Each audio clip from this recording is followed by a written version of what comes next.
ang paa ng Kristiyano hindi lumalakad sa payo ng masama. Halimbawa, niyaya ka nila. Halika, punta tayo doon. Eto, 1 Gs ng Kawikaan. Anak ko, kung ikaw ay hikayati ng mga makasalanan, huwag mong tulutan.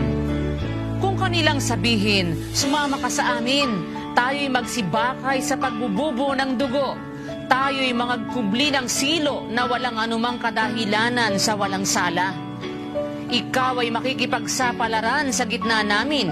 Magkakaroon tayong lahat ng isang supot. Anak ko, huwag kang lumakad sa daan na kasama nila. Pigilin mo ang iyong paa sa kanilang landas. Kita mo, maraming ipinag-aanyaya yung masama eh. Halika, magbakay tayo sa pagbubo ng dugo. Huwag kayo kang sasama, anak ko, sabi ng Diyos.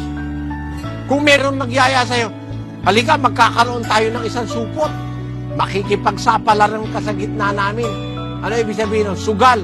Halika, pare, merong malaking saklaan ngayon ang nando sa likod ng bahay ni Kumaring Sepa eh.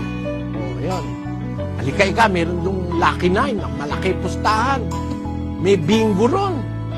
Makipagsapalaran tayo. Huwag kang sasama, anak ko.